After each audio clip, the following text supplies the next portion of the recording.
Welcome to the stage, NVIDIA founder and CEO, Jensen Huang.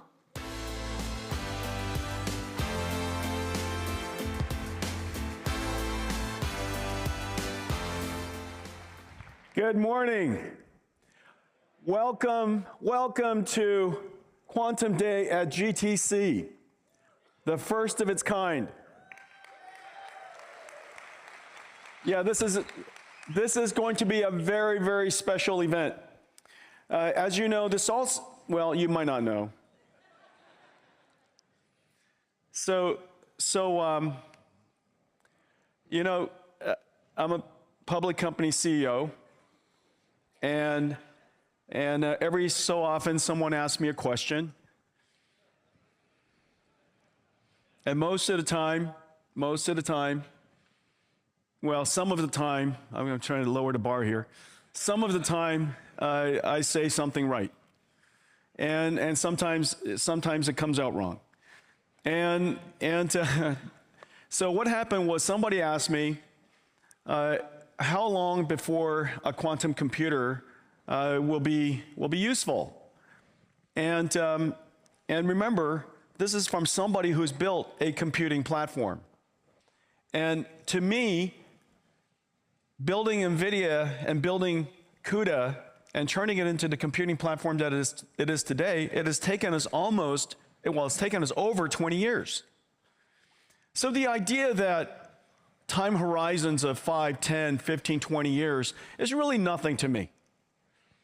And of course, quantum computing has the potential and the hope, all of our hopes, that it will deliver extraordinary impact, but the technology is insanely complicated. And so the idea that it would take years to achieve was something that one, I would expect, two, because of the complexity of it and the grand impact it would have, something that we should expect. And so when I said the answer, next day, I discovered that several company stock, apparently the whole industry stock,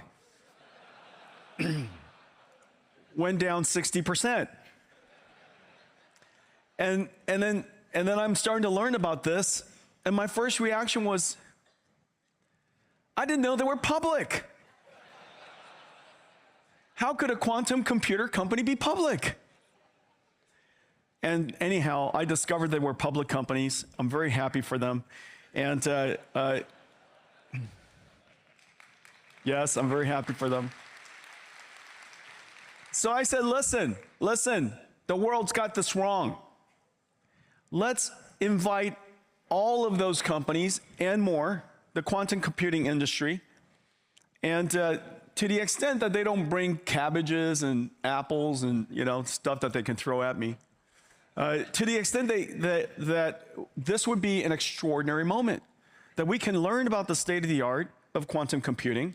There are so many different approaches: trapped ion, neutral atoms, superconducting qubits, topological qubits. You have quantum annealing, photonics. I mean, there's so many different ways of addressing this that I thought, wouldn't it be amazing if the CEOs, the technology leaders, the companies that are leading this pioneering technology were coming together for the very first time to talk about it And of course, in the process, they could explain why I was wrong. You know, this is the first event in history where a company CEO invites all of the guests to explain why he was wrong.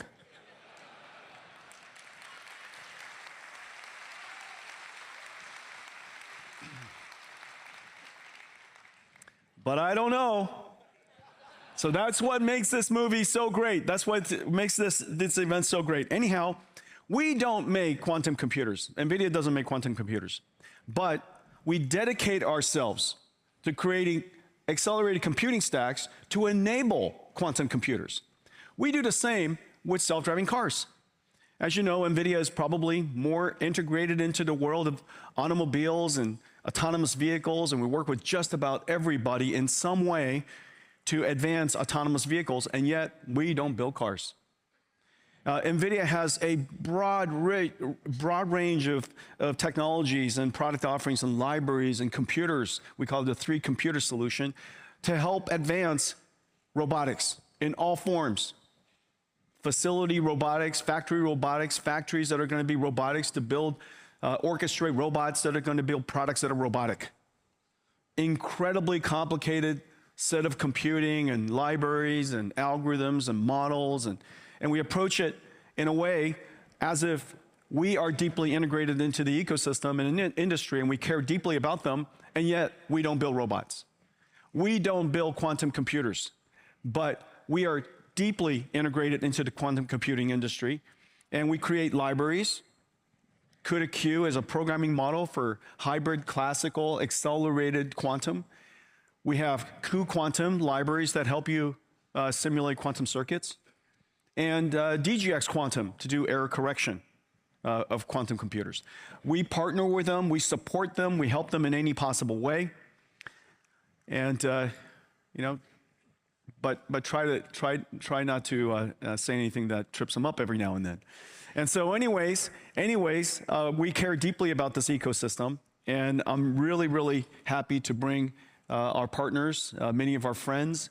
There are many that are not here, and the reason for that is because, you know, we had to do this in 3 panels. There were so many people. The quantum computing industry, as you know, a new computing platform is not easy to create, and we didn't create CUDA computing ourselves. We created the architecture, of course, we created the computers, we dedicated ourselves to a very long roadmap of compatibility and dedication to helping developers and creating libraries and tools and evangelizing and so on and so forth. But in the final analysis, the CUDA accelerated computing ecosystem was built by all of us. That's what GTC is about. In a lot of ways, this is just the beginning of the quantum computing ecosystem, and it's really terrific to be able to celebrate it with all of our friends and partners. And so I'm going to invite many of them on stage. I just want to let you know that there were many that we couldn't, and I want to thank all of you for your partnership and your friendship, and we'll try to invite you next time. But before I do that, we're making an announcement. I'm making an announcement today that NVIDIA is starting. Now, I'm saying this as if this announcement is coming as a result of. I just want to let you know that we were going to make this announcement before this.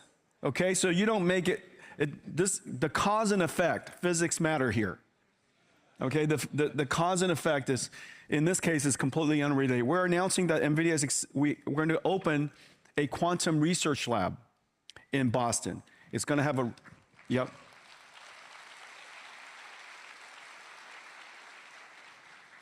It will likely be the most advanced accelerated computing hybrid quantum computing research lab in the world, and it's going to be located in Boston so that we could partner with Harvard and MIT, and some of our partners are going to be in there initially, but many others will be working in this quantum research lab in the long term. Quantinuum, Quantum Machines, and QI are going to be the inaugural partners with us to build this quantum research lab, and so I'm very happy about that, and we're going to get that going as soon as possible.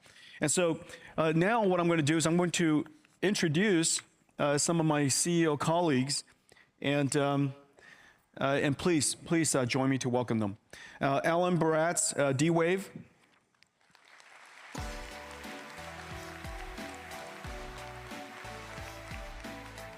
Ellen. Peter Chapman, IonQ. Peter, thank you. Let's see. I think the next one is Loic. Henriette, I think, right? Isn't Loic? Okay.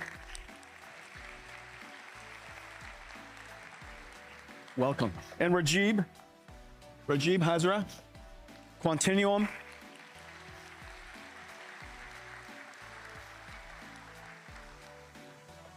Rajib. And Subodh.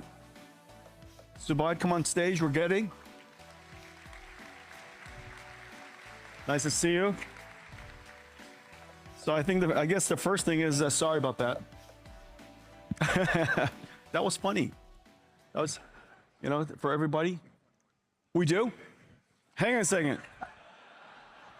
Come on, Mikhail. Goodness gracious.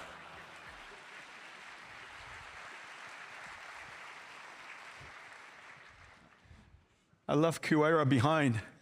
Sorry about that. So it reminds me of a joke. It reminds me of a short story. This is nothing like you. So anyways, I was left behind. This was in 1995, and we had just started NVIDIA, the 3D graphics ecosystem, whole bunch of 3D graphics companies. It was like a new 3D graphics company per week, and we were the first one to start. But after a couple of years, there were like 50, 60 competitors, and we created an architecture which we chose a technology which was exactly wrong, okay? And so even though we were the first company to start, because our technology was exactly wrong, we were about to go out of business. And this financial analyst, industry analyst that follows the industry, he kept a list of all the companies that were building 3D graphics. And so anyways, and it was being published every single week. And then one week it came out and we were left off that list. And so I was left behind, and I said, why'd you leave us off the list? He said, well, I thought you guys went out of business. But you guys are doing great. Sorry about that. Great story. Great story. All right. So listen. Each one of you some of you have chosen different approaches. I mean, there are quite a few different approaches to quantum computing, and maybe what we could do is we start by having each one of you, and just remember there were a whole bunch of us. So each one of you take a moment and talk about your approach and why you did it. And Mikhail, since I almost left you behind, why don't you start? Thank you. So first off, thank you for hosting us. It's amazing to be here. Thank you. Also thank you for your contribution to this emerging quantum ecosystem. So we are building quantum computers literally from single atoms, and we assemble them and control them using arrays of laser beams, using basically techniques like holography, techniques similar to those used to project, for example, to beam the computer kind of images to the big screens. The key advantages is that the atoms are basically God-given qubits. They're all identical. They're extremely well isolated. We can preserve quantum states for a very long time. But also, we can use light, we can use lasers to control these atoms, basically position them at will and move them around, including both during the computation process itself. And in particular, it allows us to build a processor where connectivity is basically a living organism. It evolves during computation itself, and this is very special. So this allows us to build systems now which have thousands of qubits. It allows us to deploy for the first time these techniques of error correction, which you mentioned, and execute algorithms with this so-called protected logical qubits. Yeah, that's great. And this is, it's a very special approach, and we're in a very special time using this approach. Yeah. Thank you, Mikhail. Go ahead. Let's take turns. Go ahead. So thank you for the opportunity. So at Rigetti Computing, we develop superconducting gate-based quantum computers. We are based in Berkeley here, and we also have a fab in Fremont. So why superconducting gate-based quantum computing? Gate-based because that's how we know how to do the broad world of computing. That's how classical computers run. Why superconducting? That's an area where, along with us, there are many other companies, including some big companies like IBM, Google, Amazon, as well as the government of China is investing heavily in superconducting gate-based computing. The reason we like superconducting is primarily because of its advantages in scalability and gate speeds. We are using fundamentally a silicon chip, so we know how to scale up because of the leverage of semiconductor industry and 5 decades of experience there. And because we are dealing with electrons, our gate speeds are in tens of nanoseconds, and that makes it very easily compatible with the CPU, GPU ecosystem, which is the way we think quantum computing is going to come along. So we feel very good about scalability and gate speed. The challenge and Achilles heel, if you will, of superconducting quantum computing has always been fidelity. We get noise because of this intrinsically engineered devices in the chips, just like CMOS technology. And historically, that was in the low 90s and mid 90s when the qubits entangle with each other. The 2-qubit gate fidelity is what we call it. What's been exciting is in the last few months, ourselves, along with some other companies in superconducting like IBM and Google, have made some very important strides. And now we are in the 99 to 99.5% 2-qubit gate fidelity, which is comparable with the best over here with pure atoms and other areas. So we maintain the advantages of scalability and gate speed, but now we feel very good about where we are with fidelity. So that makes it a lot more attractive. Within this space, Rigetti, we differentiate ourselves by an open modular approach. So we have designed our stack, so if we find a more creative solution out there, whether it's an error correction from a company like Riverlane or CUDA-Q from NVIDIA, or quantum machines for control systems, we can easily integrate that into our stack, as opposed to some other companies like IBM or Google who have designed it in a mainframe approach. We believe an open modular approach is the right way to build an ecosystem while we are in R&D. So in the overall journey, our flagship system is an 84-qubit system with 70 nanosecond gate speed. It's available to anyone on AWS and Azure right now. We believe it's one of the best. But frankly, it's not good enough yet for any practical use, as we talked about earlier. And we think we are roughly... Well, don't give up yet. Don't give up yet. Here, Rajiv, why don't you start? Thanks, Jensen, for hosting us. Yeah. So at Quantinuum, we build quantum computers using the trapped ion modality, as it's called, and a particular architectural approach called QCCD, or quantum charge coupled device. The beauty of this approach is it produces the industry's highest fidelities, 999s and beyond. There are a lot of challenges in quantum computing, as you know.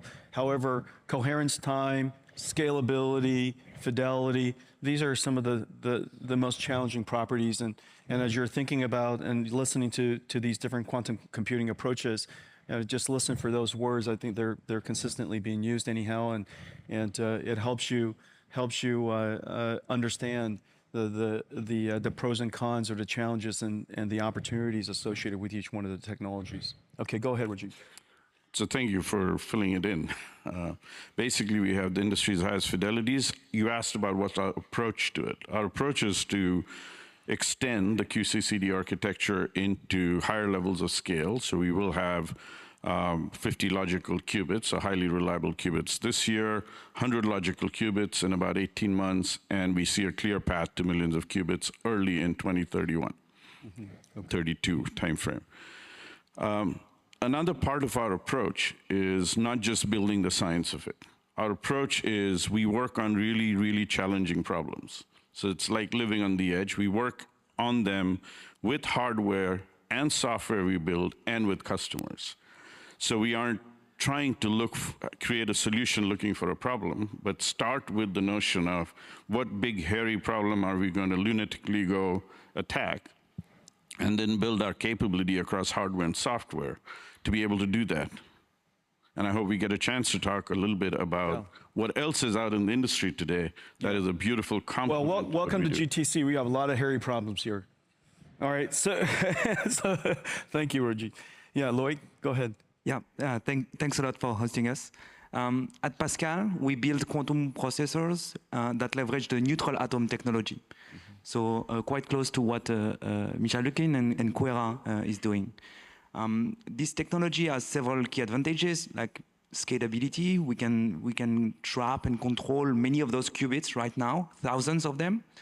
And also, it's easy to control them with laser light. And it's a relatively recent technology compared to trapped ions and superconducting qubits to develop quantum computers. Actually, it's more recent, but there is a lot of progress and a lot of momentum in terms of gate fidelities and scaling of this approach. At Pascal, what we are also committed to doing is working very strongly on engineering of those devices to turn them from lab experiments to real industrial products. I think we all agree here that usage and adoption is very key for the entire quantum community right now. And at Pascal, we really want to deliver on that promise. So over the past 18 months, we'll have delivered 4 machines worldwide, including one in France, in CEA, Gency, and another one in Germany, Jülich Supercomputing Center.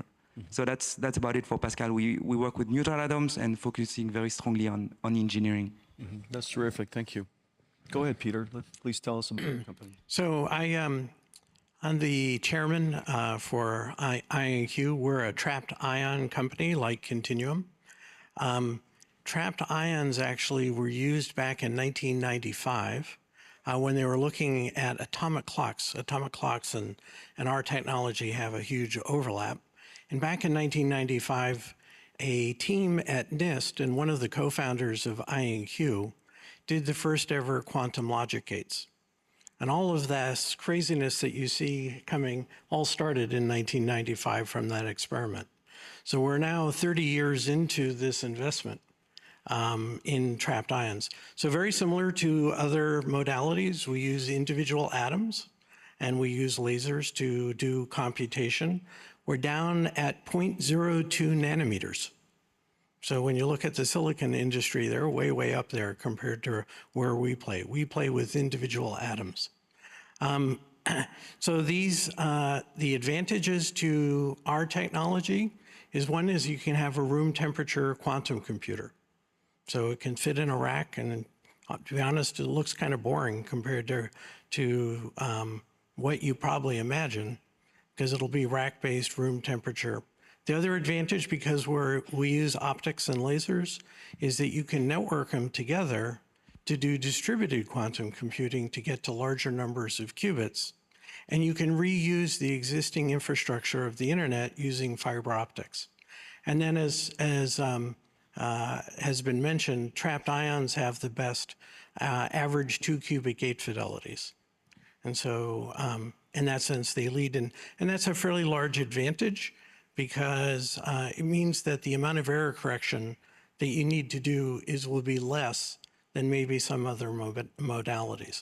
But each one of, and I just say since 1995, it's amazing how many different modalities have showed up for qubits and the amount of progress that's been made. So it's really quite exciting from that point of view. And it's great to see the leading companies on stage here today with us. So yeah, thank you, Peter. Alan, go ahead. Thanks, Jensen. So we are a superconducting company, similar to Rigetti. We believe that superconducting provides the best balance between qubit fidelity, or the quality of the qubits, and gate speeds, time to compute. But we're actually quite unique from everybody else on this panel and pretty much everybody else in the industry, because we use annealing technology as opposed to gate model technology. Without going into the details, annealing is a much easier technology to work with. It's easier to scale. It's much less sensitive to noise and errors. And probably the best proof point for that was in a paper that we published in Science last week, where we performed a useful computation, properties of magnetic materials, that would take nearly 1 million years to compute classically. And then this week, we actually put a paper on the archive where we showed how to use that computation to create quantum proof of work in a blockchain.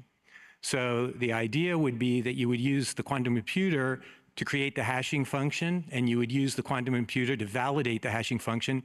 And we now have this running on 4 of our quantum computers as the first distributed quantum application where, in fact, we're generating hashes, we're validating hashes, and we think this could be a very interesting, much lower energy consumption approach to blockchain. You know, every time that somebody in the quantum computing industry achieves a milestone, it stirs up a fair amount of controversy among the others. Did you stir up any controversy in your achievement? Because at the moment, I think the achievement to controversy ratio is literally 1-to-1. So the answer to the question is that I've received a lot of positive feedback from my colleagues in the industry. It was exactly like me when I did. That having been said, and only since you asked, and I don't like to name names, but I will, there was a paper that came out of some researchers at the Flatiron Institute in New York. This is a really solid research team. And what they were able to do was advance the state of the art on a classical computation in tensor networks. And what they've been able to do is to show that for the smallest instances that we computed, which we also computed classically on GPU clusters, they could do it a little bit faster. Now, they made some claims about how that undermines the results, but not at all. I mean, we computed multiple lattices, multiple size lattices, multiple evolution timeframes, multiple properties on the lattice. And so this is a very strong result. It's actually been in the public domain for over a year now. Yeah, that's terrific. So I guess the question that stirred up a fair amount of excitement is really about, what is the definition of usefulness of quantum computing, and when do we expect that? Before we answer to when do we expect that, maybe we'll build up to it. What are some of the early applications you think? And we'll start back in Mikhail again. What are some of the early applications you think that'd be worthy of the endeavor of a quantum computer? Number one, and number two, how do you define usefulness? So maybe I will start kind of at a high level. So quantum computer is really a fundamentally new scientific and engineering tool. And if you look at the history, of science and technology, whenever you come up with a new tool, the first thing that you use it is to really kind of advance the science and actually make scientific discoveries. And in fact, quantum computers literally allows us to go into corners of universe where we have never been.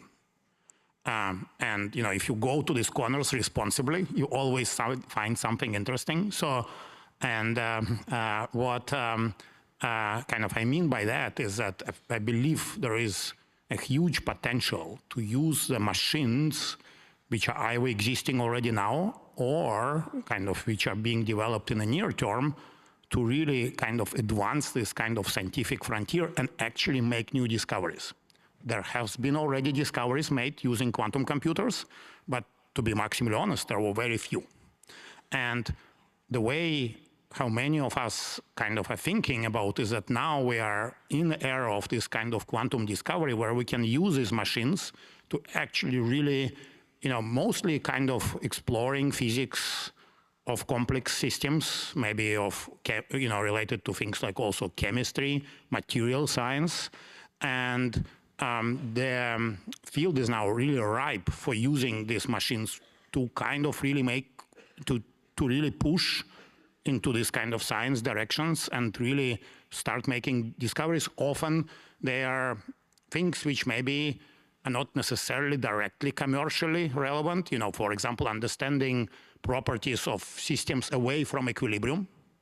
I mean, a lot of world around us is not in equilibrium. And these are the kinds of things where, I expect a lot of progress will be made within next few years. And often, these are the things which actually then translate to applications, and often they start new industries in a way which is not possible to predict. Yeah, and that's where I think that's why this field is in a special point right now. Yeah.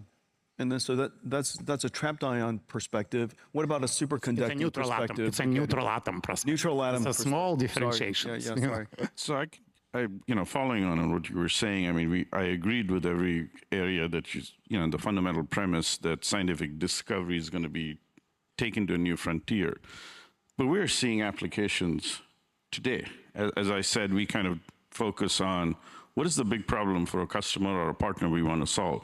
We are seeing applications in the area of chemistry on, how do you get to new refrigerants, right, that have certain sustainable properties? How do you generate hydrogen from water more efficiently without needing platinum as a catalyst for the reaction? In biology, we are looking at how peptides bind, right? So these are very specific instances, and doing that gives us a good way to understand two things. What algorithms do you need to attack it with? And then what capability you need in the machines at a certain point in time. And you asked the question of what is the performance standard? Like, I come from a classical background. You had performance per watt, then you had performance per watt per dollar.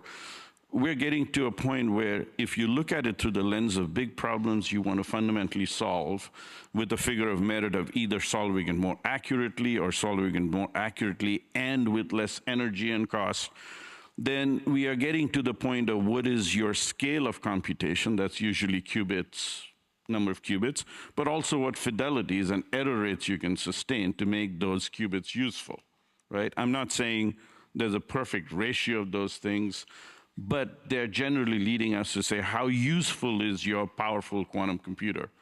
And that can only be done through the lens of looking at big problems and saying, how do you solve them? With the help of a quantum computer, not necessarily replacing a classical computer with a quantum computer. Yeah, Rajiv, one of the areas that I do wonder is whether quantum computing is just simply poorly positioned. And let me take a swing at it. There are so many things in industry which is built on fundamental sciences, and quantum computers, in its broadest sense, can be the ultimate instrument for understanding the basic sciences that affects that industry. However, because it was described as a quantum computer instead of a quantum instrument, people have a notion about what a computer is. You should be able to run Excel super fast, and you know that every respectable computer should be able to run Crisis, the game.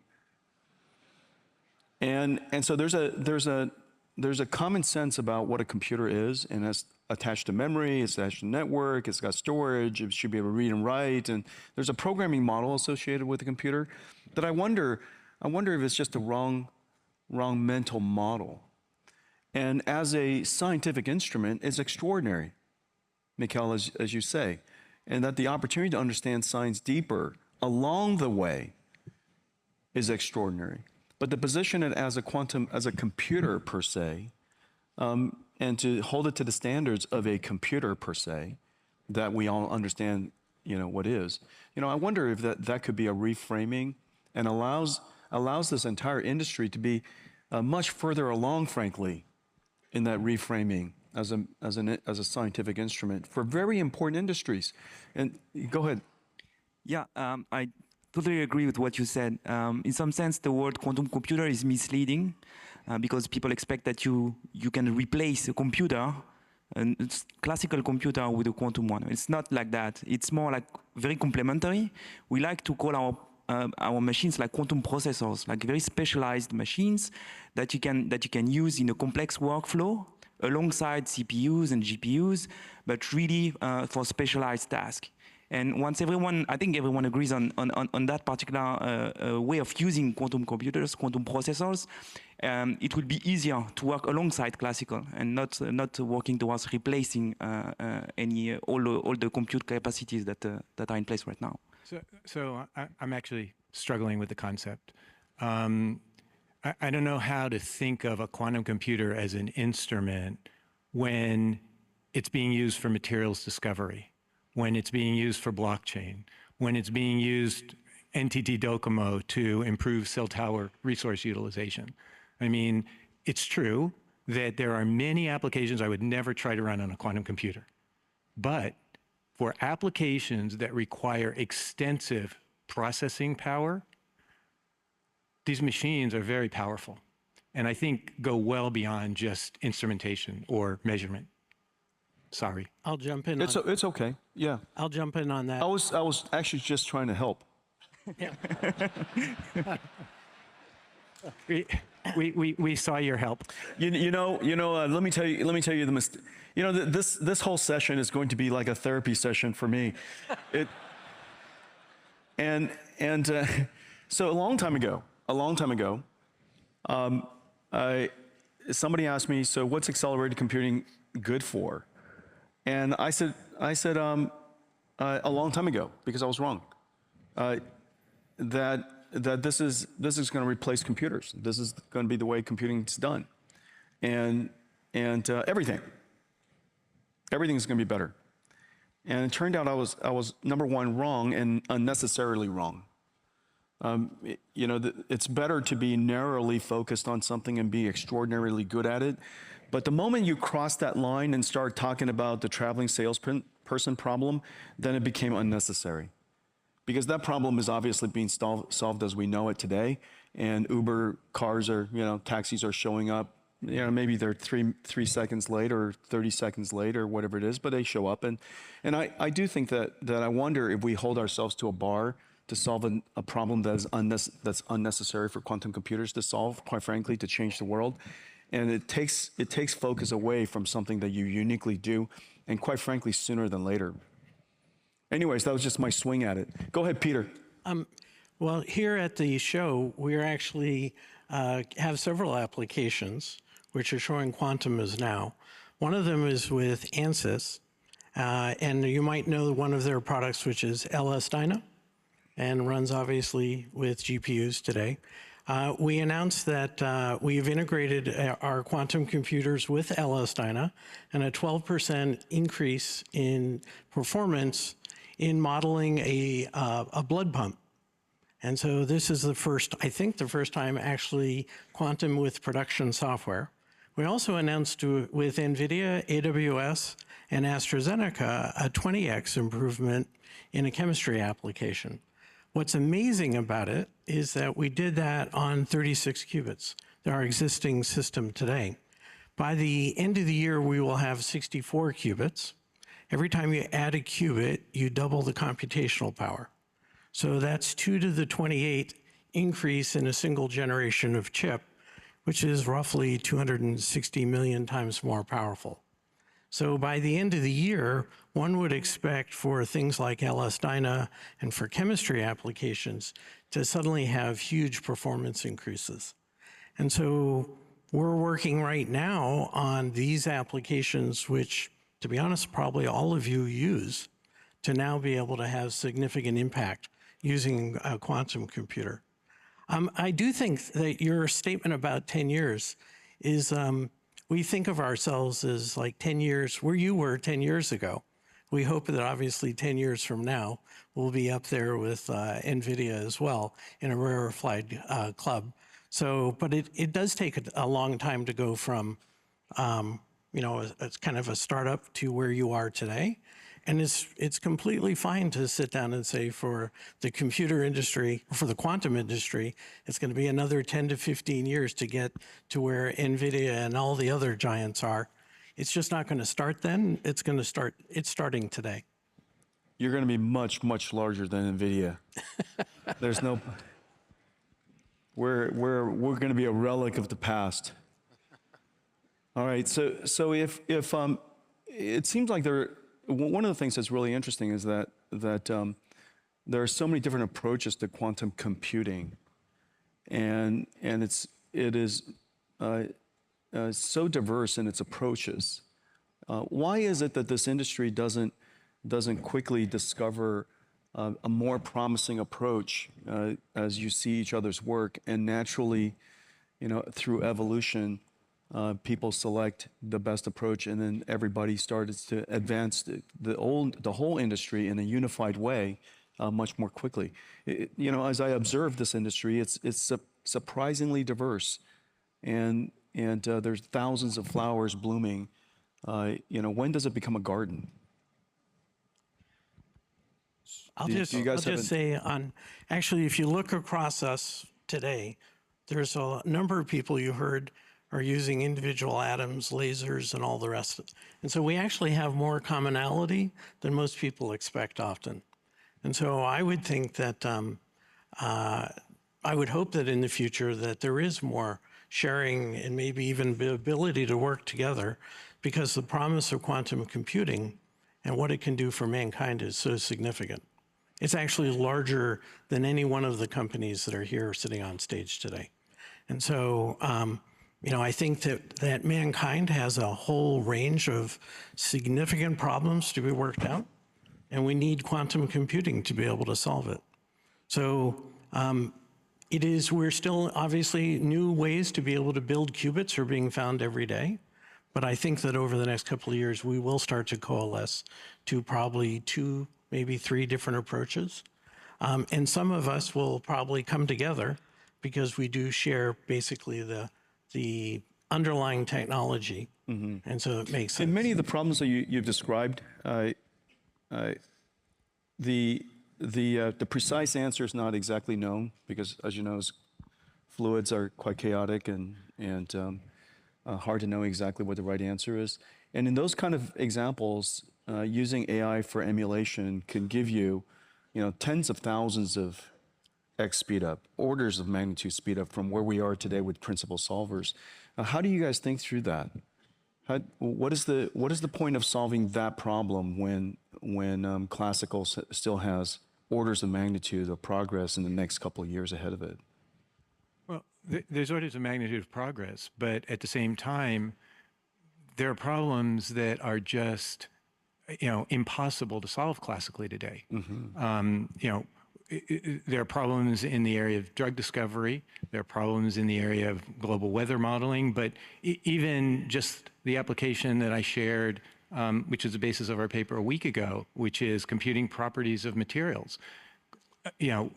We use Frontier, which is basically one of your systems, massively parallel supercomputer at Oak Ridge National Lab, and would take millions of years to perform the computation. So the point is, there are still hard computational problems that are out of the reach of classical. And AI isn't going to address those problems either. They're just out of the reach of classical. Right, exactly. Go ahead, Rajiv. So I'd like to make, go ahead. Sorry. Go ahead.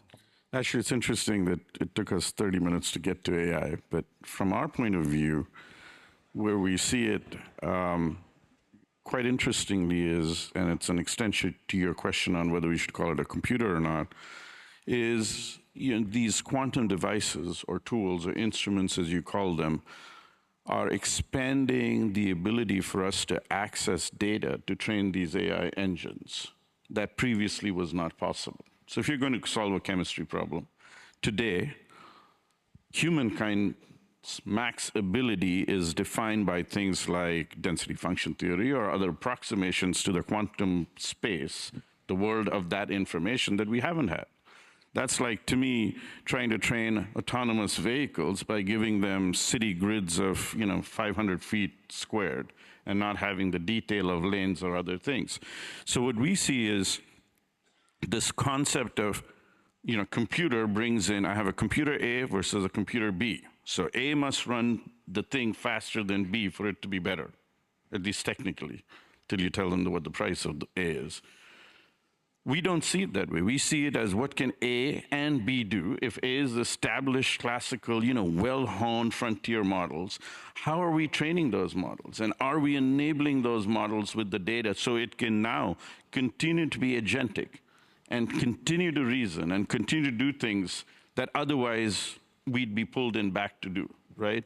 And we call that Gen, not AI, Gen Q AI, and that's kind of breaks the paradigm of a computer competing with another computer. It's two computers now working together, two completely different ways, but they are input-output for each other. the output of the quantum computer is the input into these LLMs and the training methodologies, so you can have LLMs that actually understand things like ground state energy and ground state configurations of molecules, so you can then use them to start doing perturbation theory on, well, is this molecule going to last inside my body and deliver the drug at the right kinetic, paradigm or not? So that is how we see quantum, as an addition of a tool or an instrument into what is already a developing and rapidly maturing and improving compute paradigm. In the few minutes we have here, what are the things that we could do in the world of accelerated classical to be helpful to all of you, so that we could advance your work much more rapidly? Can we? Yeah. So maybe I will start. Can we? How about we start with in the middle? Yeah. Come on, Mr. Frenchman, let's go. Yeah, thank you. Yeah, I guess it's very important, as was said earlier, to couple as best as possible the various compute modalities like classical and quantum. For the moment, it's not really a matter of bandwidth or really being able to collocate to be able to do things fast, because we're not there yet. It's not the pressing paradigm. At some point it will be a problem, but not now. Now it's really about identifying the key problems, the key domains on which we can collaborate and leverage the best of both worlds. And I fully agree with what you said about actually using a quantum computer, a quantum processor, to process and to create data on a problem which is in itself quantum, that classical struggles with naturally. And then use that advantage, natural advantage, in a workflow that is larger with the CPUs and GPUs, and couple that quite well at the software level. I was just going to say, we use your GPUs to design our chips, to often do co-simulation to make sure that the quantum computers are working. It's when we look to the future for quantum computing, it's going to be a set of classical systems sitting right next to a quantum computer. And the two of them are going back and forth. And so it isn't something where one is replacing the other, they're working together. And then if you look at the same things that are doing today, we're applying machine learning to be able to figure out how to build optimization, not only for the quantum computers itself and how they run. So it is already a synergistic relationship between classical computing and the strange thing is our quantum computers are almost entirely classical, right? The only quantum part happens to be a little chip and a couple of atoms at the center. The rest of it is entirely classical. So it isn't going to replace. I wouldn't short any NVIDIA stock at the end of this. So I think you have a strong position going forward. But I would expect that in the future it will be a QPU, a GPU, and a CPU all working together to be able to solve. In fact, if I could just add a little something there. I think so first of all, you probably observe that NVIDIA accelerated computing is the largest volume parallel computer the world's ever seen, and yet we don't call it a parallel computer. For that very reason. A long time ago, there was an industry called parallel computing, and it was opposed to sequential computing. And the mistake of that approach, the mistake of that positioning, is in fact, Amdahl's law doesn't work that way, and there's no reason to replace something that does an incredibly good job. You should add to it and ride the wave of the momentum that's been created for it. And so that's why we decided to call it an accelerated computing, but it's still a computer. And that really revolutionized how people thought about us and how we thought about ourselves and how we thought about our work. And I think the idea that this is a quantum computing industry or a quantum computer is less good than a quantum processor that's going to make every computer better. And so anyhow, go ahead, Rajiv. No, excuse me. I was going to say that some of the paradigms have to change in the way we are thinking about quantum processing or quantum computing. Some people have observed that think of a human brain and how it works. And that's closer to a quantum computer than our conventional thinking of HPC and how HPC should be integrating with quantum computers. We are dealing with analog inputs, we are dealing with analog outputs, we are dealing with simultaneous multiple variables at the same time, exactly like the way human brain and our neurons work. So fundamentally, we may be limiting ourselves by thinking of quantum computing in the context of classical computing, and may have to start thinking broader and say, what are the kinds of things we could potentially envision when a quantum computer is brought in conjunction with HPC? And to your question, how can we accelerate quantum computing development with HPCs? At the same time, how can quantum computing help Gen AI get to AGI? Those are some of the trickier things that we could use quantum computer for. Yeah. Well, this is going to be the beginning of a great conversation for the industry, and it's a great pleasure for me to host all of you. And this is just the first of many in our series, and I'm looking forward to. Mikhail wants to finish. Maybe You already. Yes. Yeah. Go ahead. Finish. Yeah. So I think it's like these are all great examples, and I want to go back to kind of the point I made before. And so basically, quantum computer, in a sense of like computation, is not a hammer. It's like a scalpel. And it's a precision instrument. And what you basically want to do with that, and it's kind of our vision, if you really want to realize, large-scale useful applications, you have to think about this entire problem as a kind of co-design, where if you have a problem you want to solve, you want to basically solve as much as possible with the classical computers and identify hard quantum part, and then find an algorithm, find a good error correcting code, find the right compiler, find the right decoder, and it all has to be optimized with the specific architecture, quantum architecture in mind. And in all of this process, what you want to do, you want to basically outsource as much as possible, at least at this time, to a classical part. And this could be CPUs, GPUs, depending on what you want to do. And of course, at the end, you want to use an output of the quantum data indeed to train your models and improve them. That's how we see the real value of quantum computers emerging in the next couple of years. That's surely one very productive use case. Yeah, thank you, guys.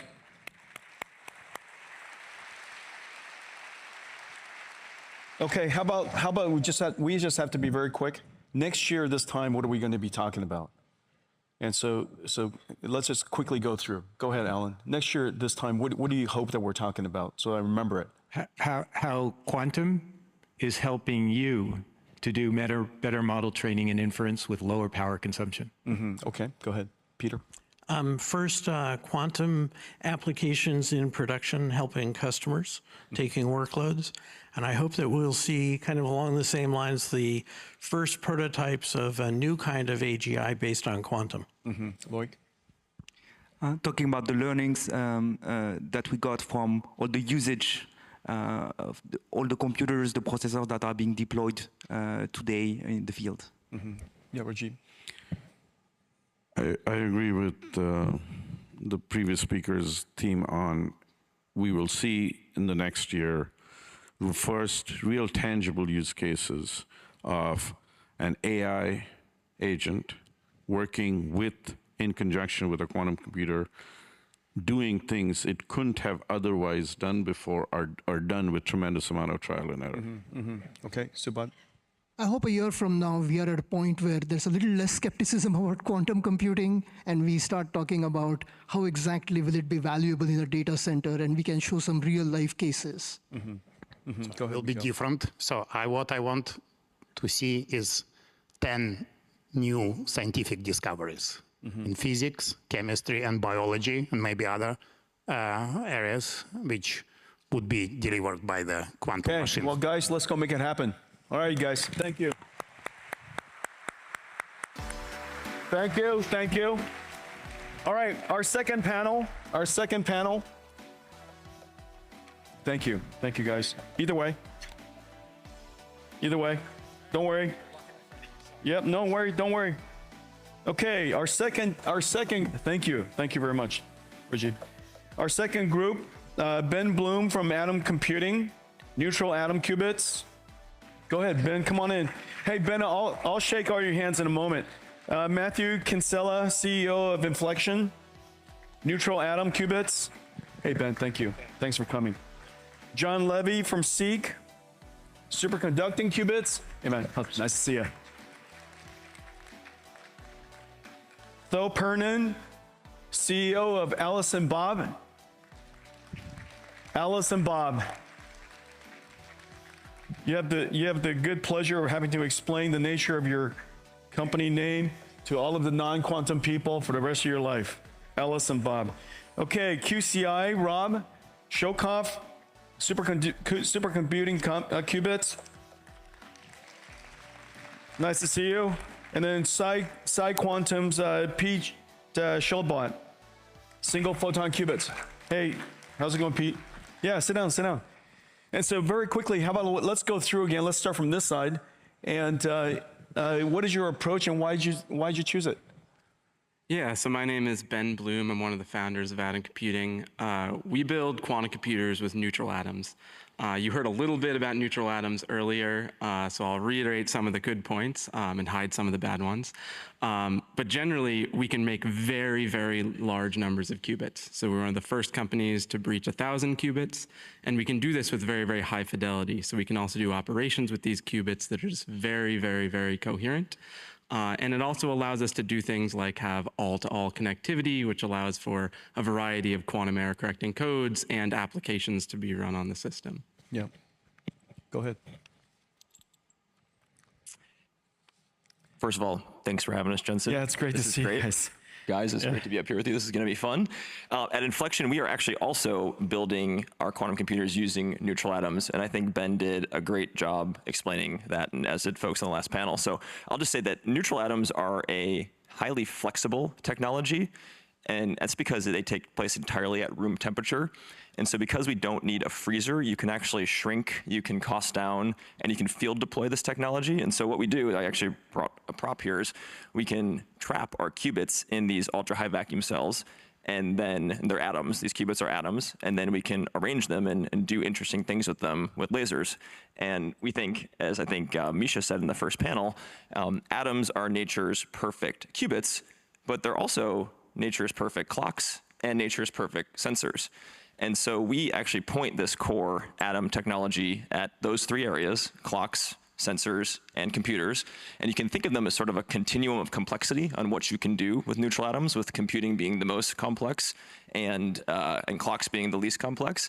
And we're following a tried and true monetization and market development strategy of monetizing those areas where we actually have true quantum advantage today, like clocks and sensors, and using those learnings, because there's a lot of leverage, all the underlying components are the same, those learnings and those gross profit dollars to help us push the limits and get to ultimately quantum advantage in the computing world.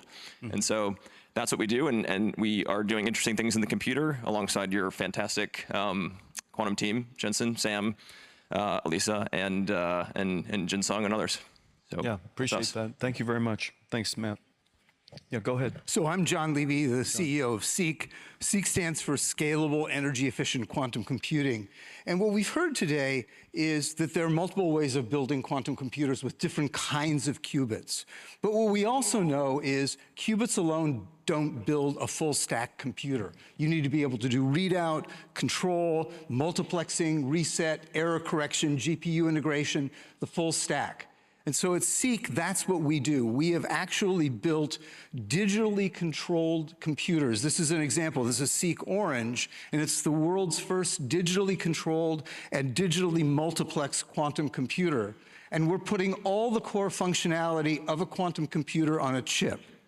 Now, the only way that we can do that is if we're incredibly energy efficient. And you talked in your keynote about the importance of energy efficient systems. And so if you think about building a regular quantum computer, say doing superconducting, you might use 2 to 5 watts of power to run a quantum computer just to control a single qubit. We've gotten that down to 3 nanowatts of power. So we're energy efficient. And the last part is that we're all digital. And so that enables us to avoid one of the major sources of noise, crosstalk, in quantum computers, but it also enables us to connect to other digital chips like GPUs and CPUs. So our notion is to create a platform for heterogeneous compute where we basically take this idea you were saying in the previous panel about computing and accelerated computing, and we think that the way to accelerate computing is to seamlessly integrate, the way you've done it with NVLink and a GPU and a CPU, a QPU. And that's the infrastructure we're building. Yeah, that's terrific. Thank you. Yeah, Tio. Yeah, thank you. Yeah. Thanks, Sean. So at Alice and Bob, we're superconducting chip designers. Now, we design superior superconducting qubits for error correction. And you know, in quantum, error correction is all you need. So our technology, the CAT qubit, has a first layer of error correction directly built within the qubit. And it's so powerful, so hardware efficient, it slashes the number of required qubit for impact by up to 200-fold. Think about it for a minute. That's not only reducing the cost and complexity of the system, it's shortening the timeline significantly. If you think of it as in terms of Moore's law, it's nearly a decade of head start we're getting. And so at Alice and Bob, this is how we're turning decades into years. Mm-hmm. Yeah, that's terrific. Hi, yeah, thanks for having us, Jensen. This is really a fun event. So I'm Rob Shulkoff. I'm one of the founders and chief scientist of Quantum Circuits, which is in New Haven, Connecticut. We're a spin out from Yale University, where a lot of the superconducting folks were trained and some of the main ideas came from. And I'm glad, Tio, you brought up the issue of error correction. I think that's a good thing to talk about. At Quantum Circuits, we believe error correction is the key to obtaining useful quantum computations. And we actually have a bit of a different take. It's somewhat similar to what Alice and Bob is pursuing, but you know, our mantra is correct first, then scale. So we don't want to make, you know, machines with millions of very noisy qubits and then try and figure out how to program those or how to build the error correction as a software layer on top. What we're doing is we're have a new paradigm within superconducting circuits. It's a thing called the dual rail qubit, and that's got essentially error detection built in at the hardware level. And so that's got a couple of advantages. We get all the speed and scalability of superconducting devices, but now we're starting to see performance that rivals the ions and the atoms, and that's trying to sort of, you know, square the circle and have the advantages of both of these different types of technologies. And so, you know, we think that that enhanced fidelity we can get by detecting the errors is going to get us to use cases in the near term that are you know, interesting, especially for this kind of scientific discovery that was mentioned in the previous panel. And it's also a way for us to scale more efficiently to fault-tolerant machines. So we want to, you know, scaling is going to be the key, but we want to not just do that in a profligate way. We want to scale in a way that's really giving value and suppressing the errors dramatically. And I think the main challenge for the field, whatever the technology is to show that error correction really works and we can suppress things down to levels that have never been seen before with physical qubits. Mm-hmm. That's terrific. Thanks. Thanks. Pete, go ahead.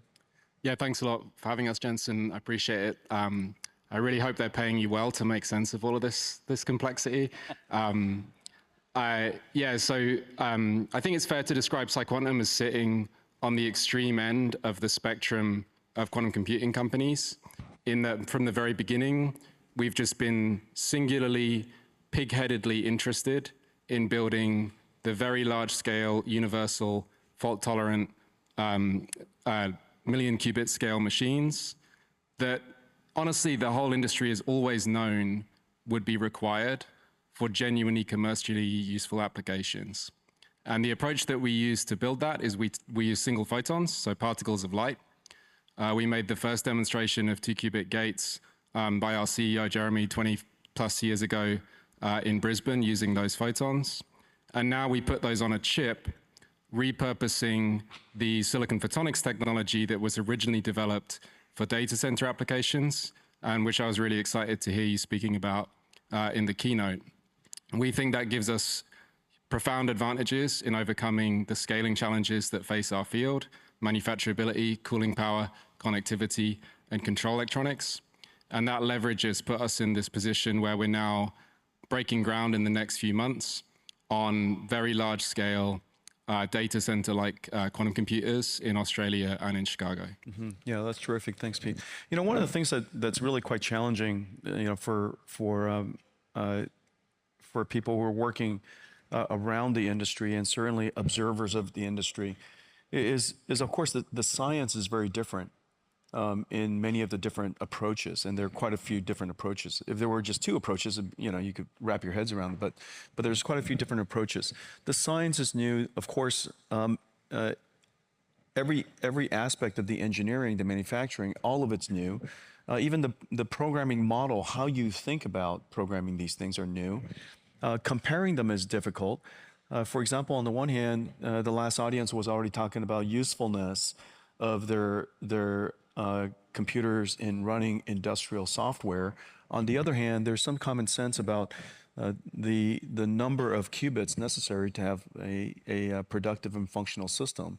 And you know, we're at 36 or X number of qubits at the moment, and now you're talking about 1 million qubits for a fault-tolerant machine and a productive machine. And so how do you bridge that gap from where we currently are, you know, what's the current state of the art, versus where do you think, you know, we reach a plateau, not a plateau, but a phase shift?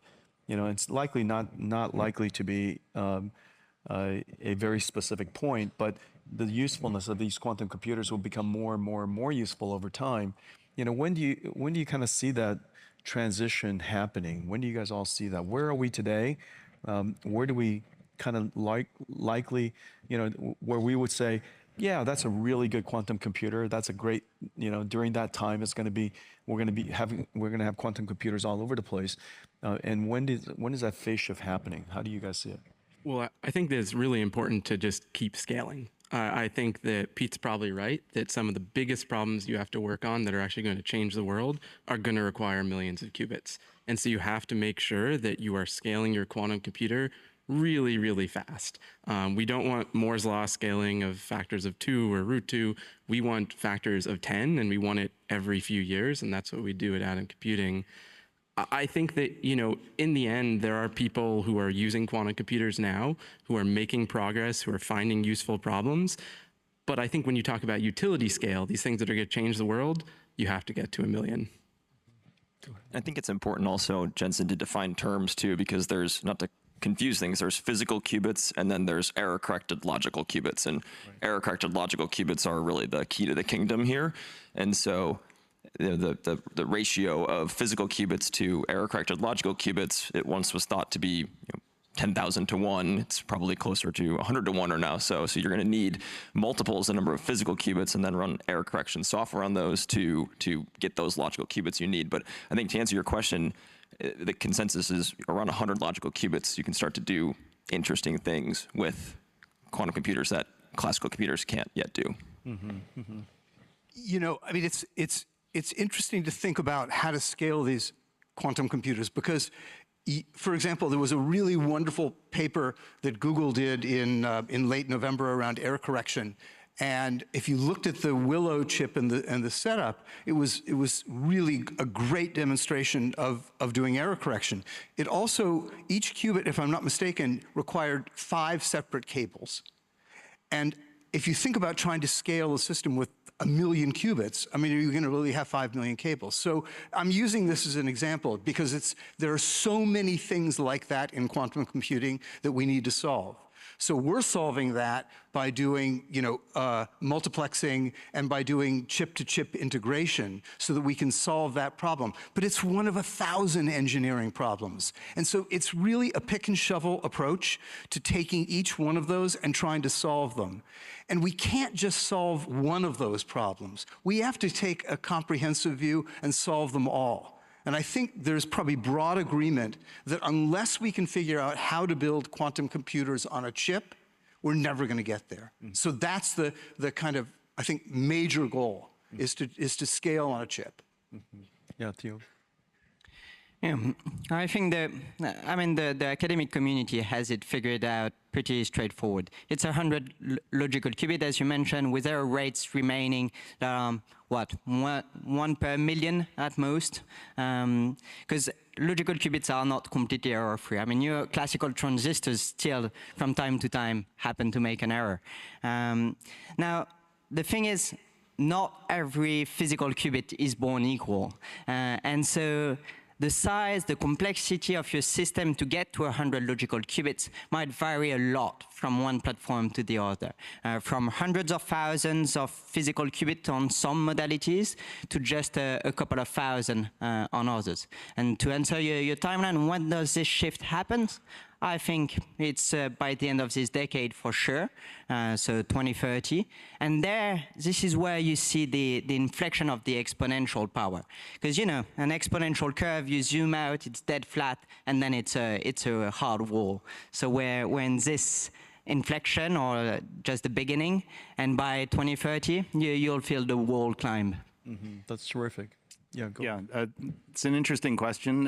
I think, it's a bit of a fallacy that quantum computing is going to be like in development and then there'll be a flip of a switch and it's everywhere and solving all the world's problems.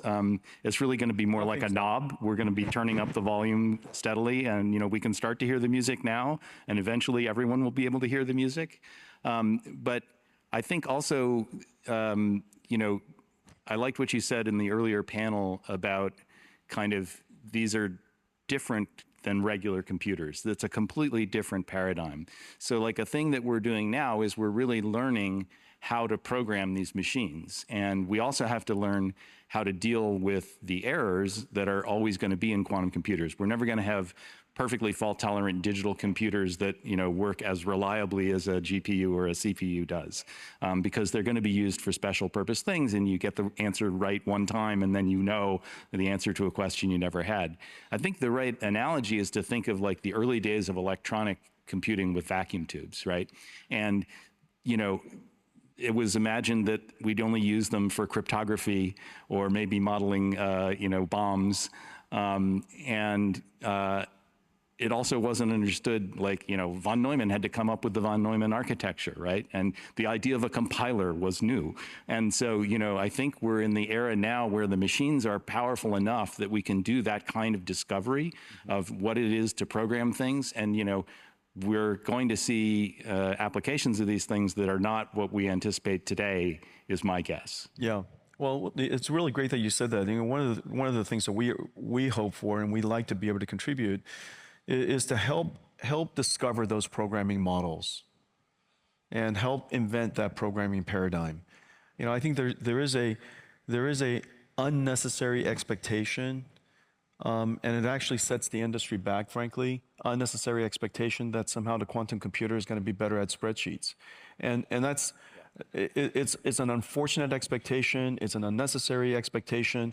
The reason why we're involved in all this, because we have such incredible, grand hopes for you, that we're going to go discover new ways to solve very challenging problems, but not so that we can go solve food delivery, okay? Because I really think that that's fine.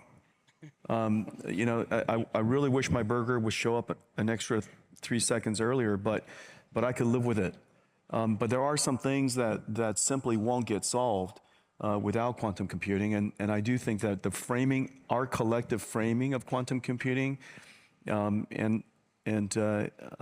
going to be really helpful for the industry. And so, can I just follow up on Rob's on your comment about, if you go back to let's say for a moment, just as a thought experiment, this is 1946, and somebody dragged you to the basement of the University of Pennsylvania, and you wanted to see the ENIAC. Do you think that anybody at that point said, "Oh, I'm going to use this to remotely call a car that's going to optimize the route, that's going to be able to pay for me to do it remotely, and I'm going to be able to get and communicate that to my friends in more or less real time"? Like, that wasn't what people were thinking about. They were, tracking missile trajectories on application-specific devices. And I think the idea of creating an open space to explore it and discover it is exactly where we need to be. And that's what we need everybody to be working on. Yeah, that's really terrific. Thank you. You know, I do want to say, actually, I think one of the big changes between a classical computer and a quantum computer, at least how we understand it now, really is this idea that a quantum computer is a big compute resource. And a lot of the classical computers and a lot of the ways we use classical computers are kind of big data resources. And I think it's going to take the combination of classical computers and GPUs and everything to actually understand, how do you even use a big compute resource? Like, if we succeed, we're going to build a bunch of supercomputers that are really, really good at understanding the physical world. And we have to figure out how to use those efficiently and actually how to bring them into normal everyday processes. Yeah.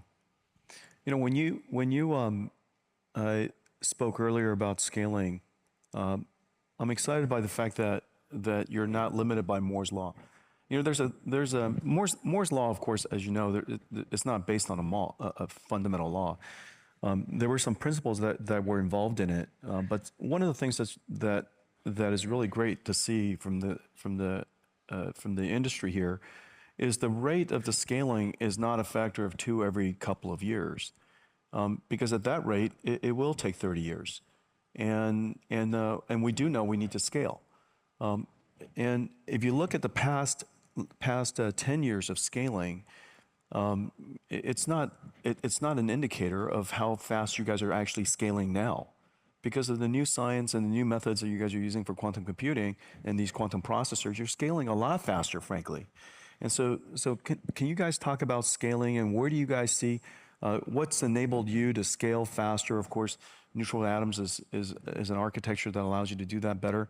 But what's the technology that allows you to scale better today, and where do you see scaling in the next 5-10 years? I mean, I think the answer is that we can use classical computers. So we're learning how to build control devices. We're learning how to use light efficiently, and we can just trap more atoms, control more atoms.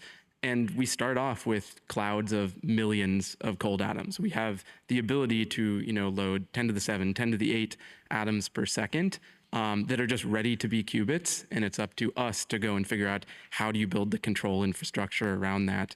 And that's, you know, classical computing, it's photonics, it's RF SoCs, it's all these pieces of equipment that are now just able to be bought by us. And it's the interface between your processor and our processor. Is that interface sufficiently well designed at this point?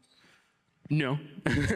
I mean, I think that every step of the way, we're trying to make our systems faster, and, you know, GPUs and CPUs will have to get closer and closer to those actuators, because at the end of the day, everything is just governed by the speed of light, and you want your computation to go really, really fast. So any physical distance between GPUs or CPUs that are understanding the errors that are occurring in the system is just going to slow down the quantum computation. Yeah.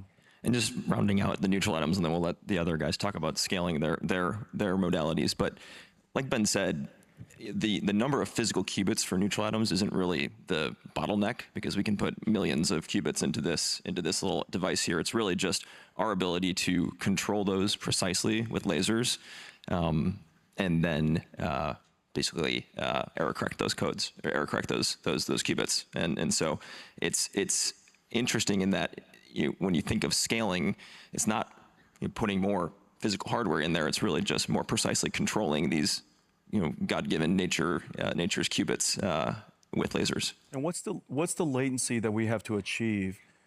It's probably associated with the coherence time of these qubits, and the time it takes for us to do error correction or whatever control algorithm and send some signal back to you. How much time do we have in that end round trip loop? Well, the good news is really it's the ratio from how much you can get done to the actual coherence time of the underlying modality. Neutral atoms have quite a long coherence time relative to other modalities, but we're talking microseconds. Mm-hmm, mm-hmm. Yeah, so we actually think that at least our technology is applicable across all quantum computing modalities in whole or in part. But when we focus on superconducting, we think that you need to be able to have less than 1 microsecond latency in order to do error correction before the next error can show up. And so our goal in our ability to connect to GPUs and to your GPUs is to get to the sort of 500 to 800 nanosecond range, so that we can actually take advantage of using a GPU for global error correction. So we think we can parse it by doing some on chip, some with a pre-decoder operating maybe at 100 millikelvin or a Kelvin, and then do the rest with a GPU doing global error correction. But again, we have to, that latency question is really, really critical to being able to do that, on a timely basis before the next error shows up. Yeah, milliseconds is easy. Microseconds is challenging. Nanoseconds is hard. And so that's kind of... So we're already... Yeah, so we're in the hard space. Yeah, exactly. That's okay. That's okay. We like hard. Yeah, so the goal, again, is like, again, I mean, 500 to 800 nanoseconds is really our goal. Yeah. It's not just about latency, by the way. It's also about throughput, because if you have a large error-corrected computer, you have a pretty big stream of results coming back telling you where the qubits went wrong, how you have to adapt your algorithm to steer it back to the correct answer. And that's a multi-scale problem, so you probably have to do some amount of classical compute with very tight latency, and then there'll be more complicated computations that you have a little bit more time because you're doing multiple rounds of error correction. Yeah. So this is a very interesting thing to explore, and I'm sure that very hard. Error correction is a very hard problem. Throughput doesn't scare me. Latency and throughput requirements together scare me, and well, it's exciting. I mean, an essential thing for any of these modalities to really, work and to scale is going to be to build the special purpose classical computer that is the control system and drives it and does all this magic of error correction. This alone right here, this control loop, error correction control loop right here is a really exciting computer science problem. This is an area that I hope all of us together could make some real breakthroughs in the next several years. As everybody knows, throughput, independent of latency, is not an extraordinary hard problem. Latency, independent of throughput, is not an extraordinary hard problem. The two of them combined is an extremely hard problem. And in fact, I was talking about it in my keynote. I mean, this is large-scale inference of AI is a problem kind of like that, especially when you want to interact with the AI. But go ahead, Pete. Yeah, Jen, so I think more than one of us on this stage has got themselves in trouble by making comments on timelines, of course, and found ourselves in difficult positions and so on. But I really appreciated the other piece of your quote, which went missing, which was that we got to scale up by 100,000x, by 5 orders of magnitude. And I think in our field, of course, that is really hard. And in our field, unfortunately, I think there is a lot of wishful thinking from people desperately, and I understand, I'm sympathetic, desperately hoping that we can make the machine useful before it's useful. But you have to scale up by about 100,000x, and it's natural to say that that's a multi-decade exercise for human beings. It feels that way in the dead of night. But you of course, have extraordinary demonstrations that it doesn't have to be a multi-decade exercise. XAI, Colossus, they built a 100,000 GPU cluster, famously, in 112 days. How did they do that? What miracle did they deploy to get that done? The answer is the $1 trillion in 50 years that has gone into the semiconductor industry. And I came back a couple of days ago from Global Foundries. I've been raging about the insane leverage that we can access there for 8 years without ever having actually stepped inside the fab. And I was extremely lucky to get in there a couple of days ago. And it's a religious experience because you see just how insane the capability of the fabs, the contract manufacturers, the OSATs, and so on is. And that has always been our thesis. And to your question on when, there are basic questions that you should ask. And this is a very complex field. Everyone is arguing for their particular technology. I'm no different. But there's a whole separate set of questions in addition to fidelity and so on, which is, can you tell me who your fab is? Can you tell me who your OSAT is? Can you tell me who's doing contract manufacturing? And where is the site where you're building the machine?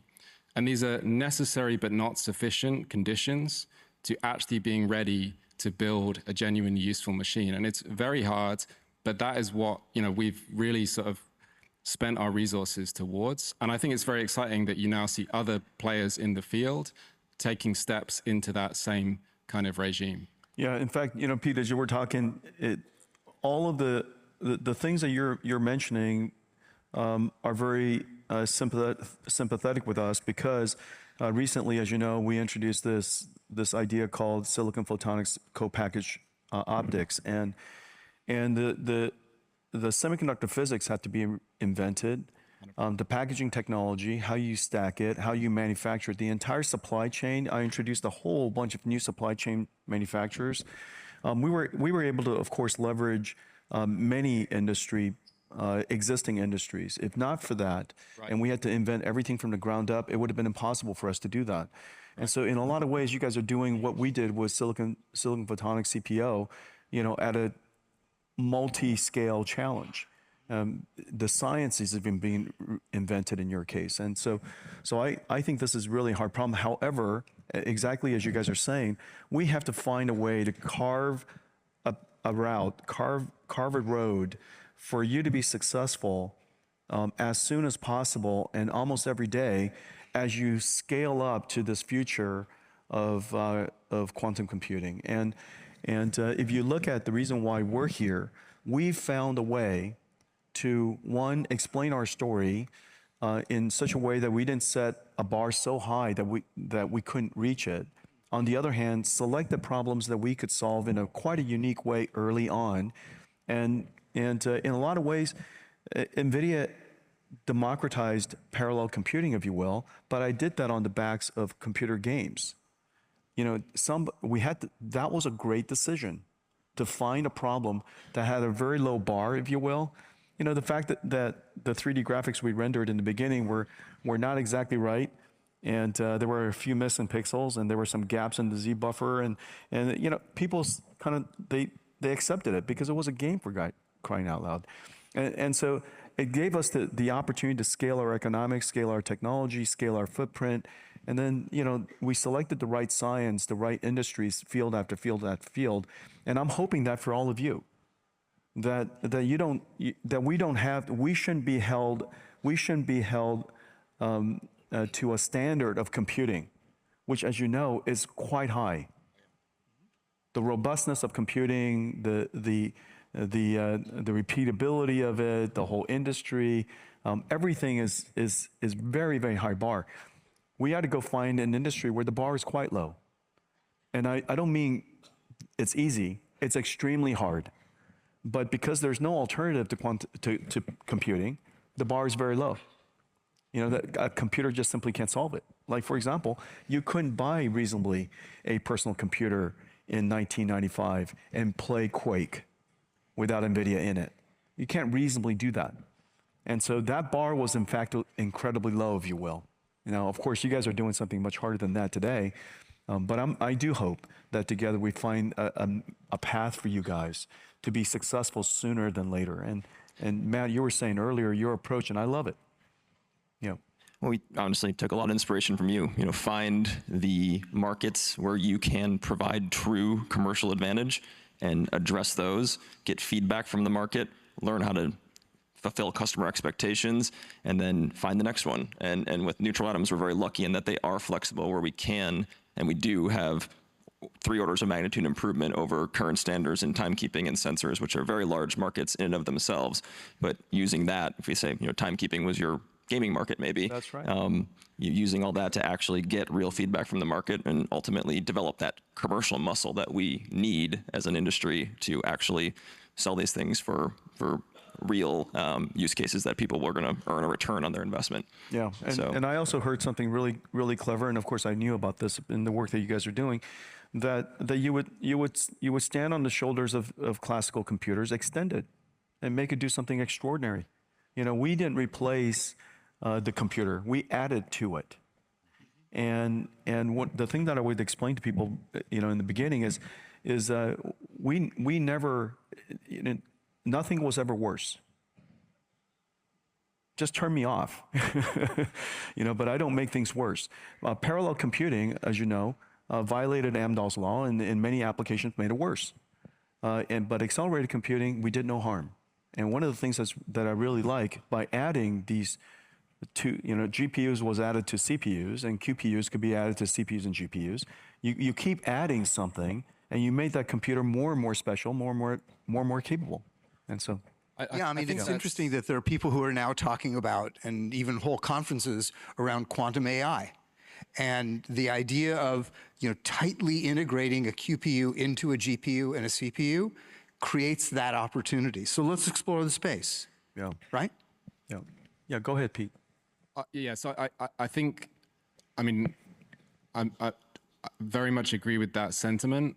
There is a caveat that I think is that I hope you won't mind me adding, which is that we love to talk about this idea that conventional computers are integrated with quantum computers, and we absolutely believe in that. There will need to be a large conventional supercomputer, GPU cluster, whatever, preparing Hamiltonians, preparing input to the machine.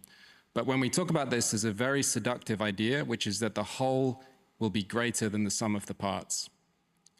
And that idea leads to an interpretation that we don't need a good quantum computer. That we can take a not very good quantum computer, plug it into a big, as you say, insanely high performance conventional computer, and that the whole will somehow be greater than the sum of the parts. And I think you have to be quite careful about that. I think that what I would ask for is a rationale that the whole will be greater than the sum of the parts. And in some cases, you can see a rationale for that, but in some cases, there is no reason to believe that taking a small, low-performance quantum computer and plugging it into an incredibly high-performance conventional computer is going to make things any better. It is going to make things worse. Yeah, that's exactly right. And in fact, that was one of the challenges, frankly, of accelerated computing. Yeah. Because we sat next to a computer, a processor, that was getting better by a factor of 2 every single year, and the R&D budget of that industry, of the CPU industry, at the time, completely dwarfed the GPU. Yeah. And so it was a million times larger R&D budget per year. Yeah. And so what are the odds that adding a GPU that's built out of such low R&D budget could add value to a system that sustains such enormous R&D budget? And so the answer to that, Pete, for me anyhow, was I kept narrowing and narrowing and narrowing the application space. Makes sense. And I kept lowering the bar, if you will, for myself, so that the problems that we solve are so specific, quite frankly. Now, the challenge, of course, and this is going to be a challenge for your industry as well. The challenge is if you end up finding an application space and it's very specific, then the size of the market is not so large that could sustain your growth. And you have to ultimately find that flywheel in anything that's in computing, which is what we do for a living, in anything that has a very, very high computation requirement. You need a flywheel to get you there. And so that flywheel starts with solving a problem better than anybody, eventually getting to high volume, which generates more R&D budget, which allows you to build something better, which allows you to get higher volume. And that flywheel is insanely hard to go get. You guys understand? And so, but I have every confidence that this way of solving problems that you guys are trying to solve, there are problems that are simply impossible to scale for classical. To the extent that we can find a way to lower people's expectation of us, narrow our own, aperture of problems we want to ambitiously go solve in the beginning, so that we could catch that flywheel ourselves. I am absolutely certain this is going to happen, and I have every hope and expectation that this team is going to do it. And I really love hanging out with you guys. If we very quickly, what do you think we'll end up talking about next year? Because I want everybody to come back. This is such a great show. And remember, this is our first time. So, if we're a little clumsy, okay, lower your expectations. But next year, it's going to be incredible. Yeah, let's go around quickly. What do you guys want to talk about next year? I think there will be some amazing demonstrations with quantum error correction in the next year. And I think that we're just seeing the industry expand so quickly that will be trying to tamp down expectations, like you said. I think there's going to be just such amazing velocity occurring with quantum error correction. That's great. I think we'll hear a lot of great progress on continued increases in logical qubits. Yep. And then from our perspective, with our commercialization strategy, we did about $30 million in revenue last year. So we really hope to be telling you about a heck of a lot more, selling some of these early use cases for man, quantum. that's real money. Yeah, go ahead. Yeah. First off, I like the premise of your question that there is going to be a quantum day next year. Yeah, absolutely. So and I would say from our perspective, it's the integration of all core functionality of a quantum computer on a chip, full stack. Okay, go ahead. Yeah, Theo. Yeah, for us it would be error correction, better architecture, but most importantly for the audience is novel algorithm.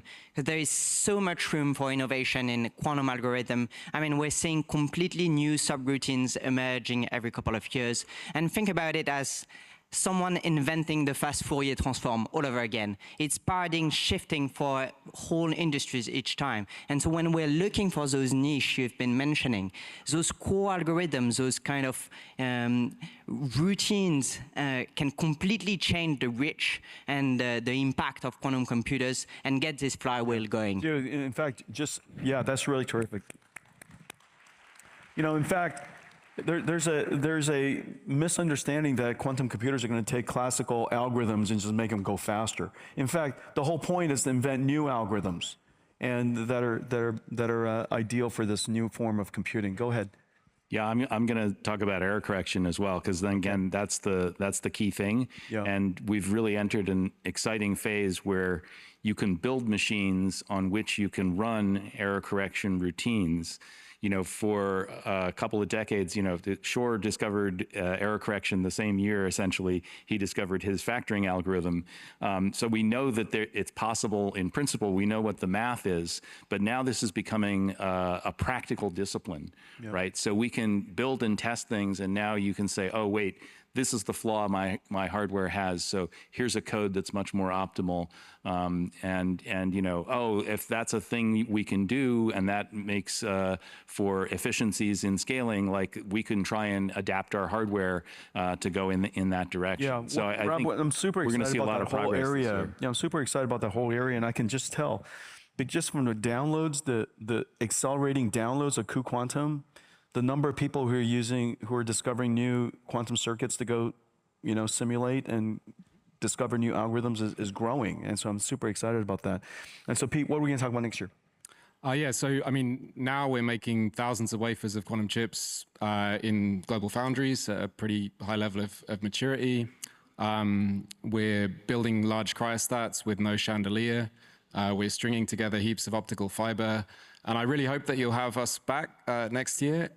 Next year, I think I'll have to wipe the mud off of my boots before I come up on stage here, because as I said, we're breaking ground on these two very large sites, so like 500,000 square foot kind of sites in Australia and Chicago. Pete, you look like a builder from Australia. Well, I'm trying my best, but thanks very much for having us. All right, you guys, thank you. Thank you. Next, I'll introduce the next crew. Thank you guys, really enjoyed it. Thank you guys very much. Really appreciate it, guys. And so this is our last panel. So it sounds like next year we're gonna have demos. What do you guys think?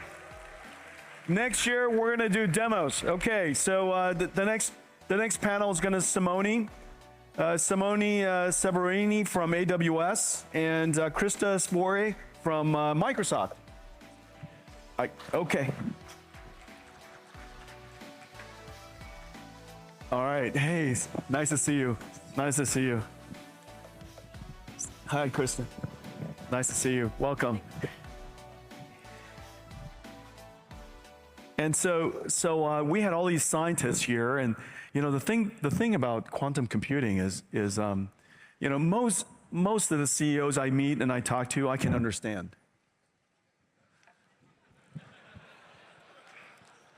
And the reason for that is because we're in the computer industry, and of course there's always computer science, but there's not basic science. And basic science is hard, as you know, and quantum basic science is quite hard. And and so most of the time you're talking to CEOs who are, maybe refactoring the way that a computer is going to be architected or designed, but the basic technology is understandable, and maybe it's applied in a different way. But in quantum computing, in this area, the science is new. The science and engineering is new. The manufacturing is new. The software programming model is new. The way you think about algorithms is new. And of course, one of the areas that I was, you might have noticed, I want the industries to succeed, and so I can't help but try to advise it. Not that I'm giving good advice necessarily, but to narrow its focus on application so that it's not held accountable to the expectations of other forms of computing. And now here, the three of us, we work in large companies, but yet you have quantum computing initiatives in your company.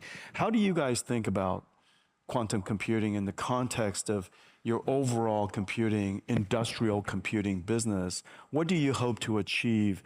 What are some of the challenges that you see in ultimately making quantum computing successful? Yeah, so I'll start. Thank you, Jensen. Great to see you. It's wonderful to be here and to be with all of you as well.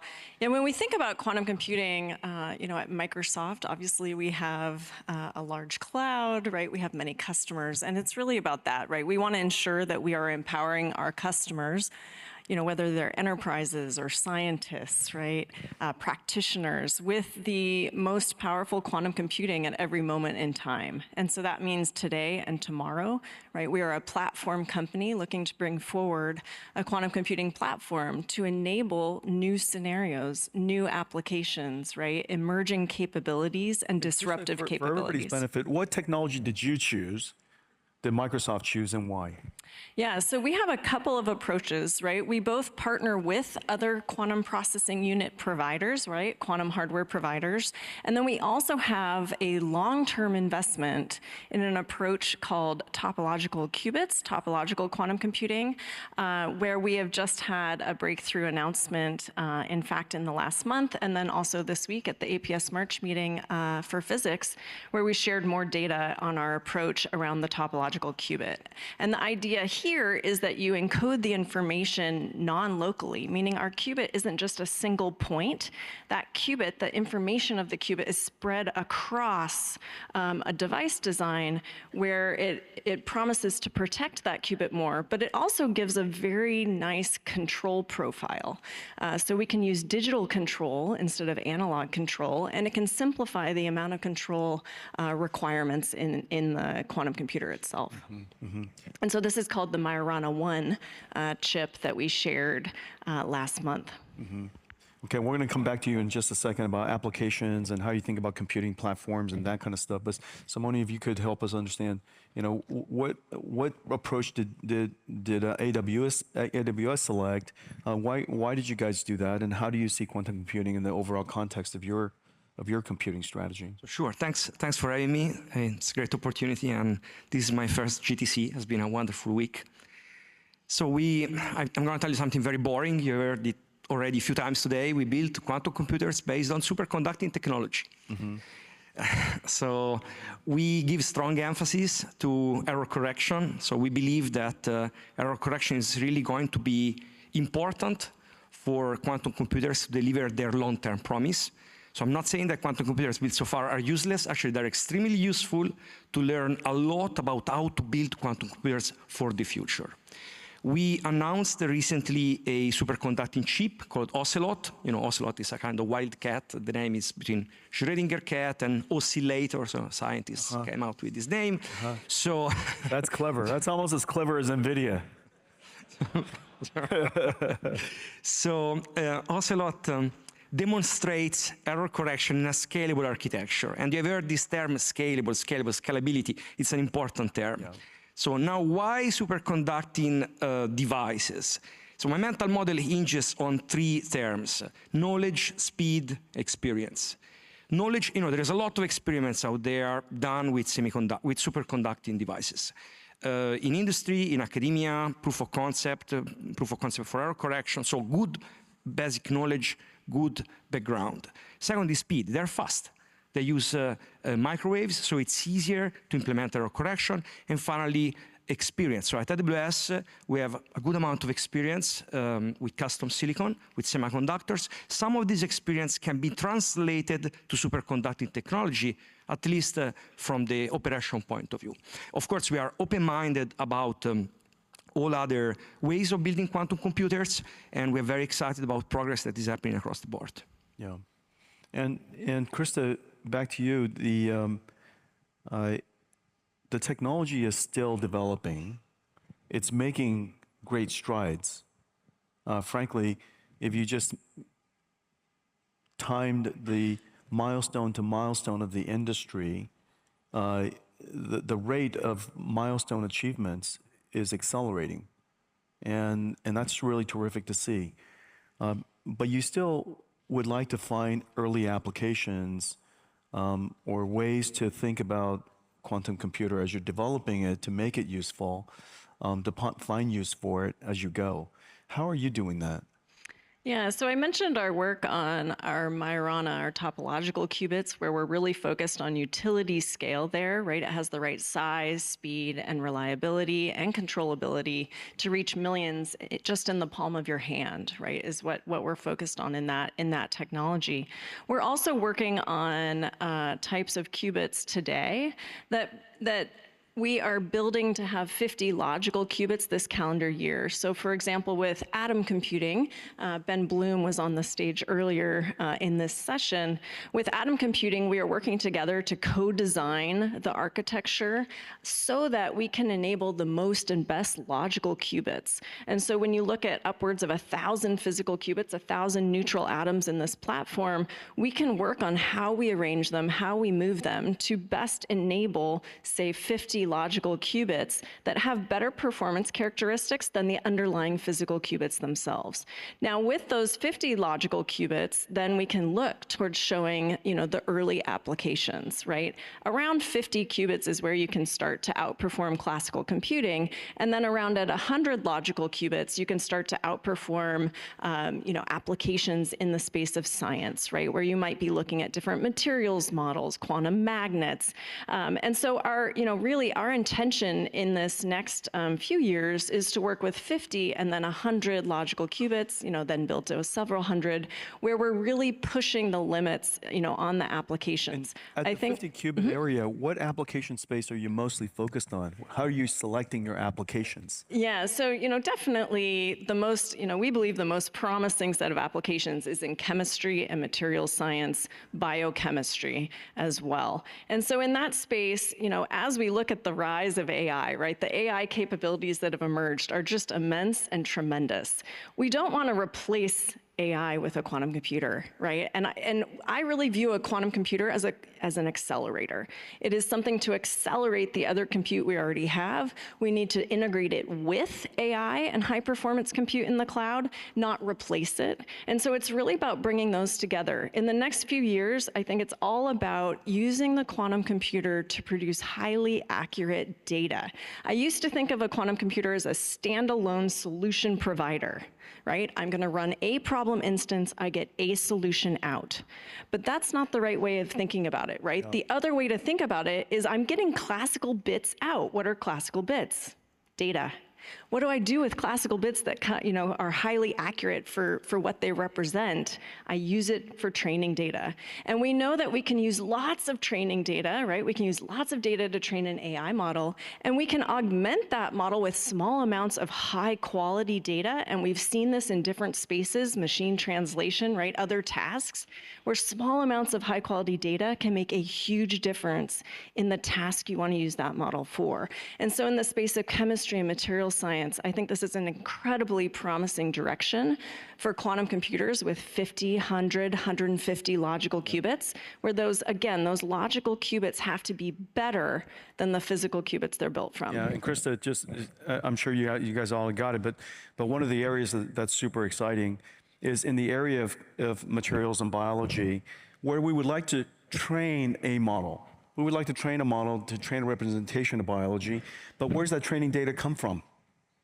It's not like we have sensors and instruments where we're collecting data about biologies and cells and and proteins. Now we could simulate that using a quantum computer and use that as ground truth data to then go train an AI model. And once we have an AI model, it's a lot more malleable, it's a lot easier to apply, that we could use it to, do all kinds of experiments with. Yeah, that's exactly right? The idea is to get a faster, more predictive, more accurate AI model. This is a classical AI model. Yep. It deploys in your current infrastructure, right? And it's fast. And so that's really the promise, right? You're using the quantum computer to produce data that you cannot otherwise efficiently get on this planet. Yeah. That's powerful. Really terrific. Yeah, Simone, go ahead. Same Yeah, so question. I like actually this perspective. So I attended your keynote. You've shown us a slide with 4 phases: perception, generation, agency, and physical AI. Of course, physical AI is about robotics, is about autonomous vehicles, but it's about our physical world, right? That's just a larger container for that. And as Krista said, what is the role of quantum computers in that phase, physical AI? Quantum computers are the only instrument we have today that we know so far for accessing that layer of physical reality, which is quantum physics. That layer of physical reality that is governed by certain laws that do not apply to the physics around us that we experience with our senses. So quantum computers are going to be catalysts for scientific innovation that will allow us to discover certain things that are very hard to predict, of course. And in a way, we must build quantum computers, because otherwise that layer of reality will not be accessible to us. Yeah. And quantum computers will work, of course, in partnership with machine learning and AI. In my opinion, in the fullness of time, we will do science together with machines. We will ask questions to machines. Machines will ask questions to us. There will be formal verification, formal reasoning, different types of compute, and quantum computers fit very well this picture. Yeah. And yeah, I think the whole, we have not been able to compute like nature computes in many cases, right? Nature is incredibly efficient. And I think of quantum computers as enabling us to take a step closer to computing like nature does, right? Being able to kind of see and understand electrons in a new way, right? We can't do that in all cases today efficiently. And so it really takes us a step closer. And then combining that with AI, I think it will be revolutionary. Yeah, and this paradigm, if you will, of using the quantum computer to get the ground truth to train a classical computer's AI model, which is much easier to use than the entire software stack and all of the applications, and quite frankly, very cost effective. The training data that's going to come from that quantum computer will not be easy to get. Obviously, it required already the endeavor of humanity to get there. But now that you have that simulator, you could, within 50 logical qubits, be able to, solve what otherwise is Schrodinger's equations. Now you can go train a model that we can easily apply. And we've now taken this incredible, valuable asset, and we extracted it and we made it simple to use for all of the computing world. Indeed. Yeah. You told us about AI factories. At some point, maybe we'll have quantum AI factories. That's right. Yeah, that's really exciting. And so we're currently at how many logical qubits? Yeah, so, interestingly, 1 year ago, had I been on this stage a year ago, I would have said we had 0 logical qubits that were better than our physical qubits that they were built from. And within the last year, we went, in April last year, we showed with Quantinuum 4 logical qubits. Then 5 months later, we tripled that number to 12 logical qubits. And then 2 months later, we again, over doubled that, and we showed 28 logical qubits with atom computing. And so, now, right, that shows that progression. It goes back to the acceleration you mentioned, Jensen, in the field that we're seeing. And now this calendar year, we're working on the 50 logical qubits with atom computing. And the next generation of that system will be 100 logical qubits on a 10,000, around 10,000 physical qubit machine there. Yeah, that's really incredible. That's really incredible. And so Simone, one of the great capabilities of neutral atoms and approaches is the scalability capability of it. And all the things that you said about superconducting approaches, absolutely true. How do you see these approaches at some point merging, or do you see a grand solution emerging from the industry where everybody said, yeah, that's it? You know, back in the old days, in my generation, we had this thing called TTL to ECL, and we had eventually we all settled on CMOS. Okay, and during my generation, there was a lot of arguments and debates about ECL versus CMOS. And the reason for that is because ECL is essentially static current. It's always high, but it's constant. In the case of CMOS, it gets higher and higher, and there's dynamic power instead of constant current power. And so there was a lot of debate about which one was going to be better long term, but ultimately CMOS won because it was scalable. And you could solve all of the other annoying issues with just more transistors. And is your industry also discovering something similar to that? That maybe all of these challenging, annoying issues ultimately goes away because of scalability and just have a lot of logical qubits? Yeah, you see, the short answer to your question is that I don't know. Mm-hmm. So the longer answer is there is some transition that is happening in the industry. Historically, people ask you how many qubits. So everybody, how many qubits, how many qubits, how many qubits do they have, how many qubits do you have, right? It's an obsession, right? You are at the supermarket in the morning in front of tomatoes, a random guy comes and asks you, how many qubits do you have? So people ask this question less now, which is great. Yeah. Because people start... I'm laughing because somebody, you know, listen, they ask me how many flops I have. And it's driving me crazy too. It doesn't matter. So everybody has his obsession, right? Yeah, that's right. So there is an interesting signal that is emerging at the moment, which is error correction.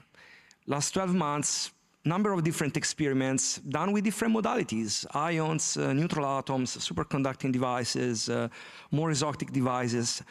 And this is probably a theme that is going to become stronger and stronger, and probably this will be the theme that will determine which of these modalities is going to emerge in the fullness of time.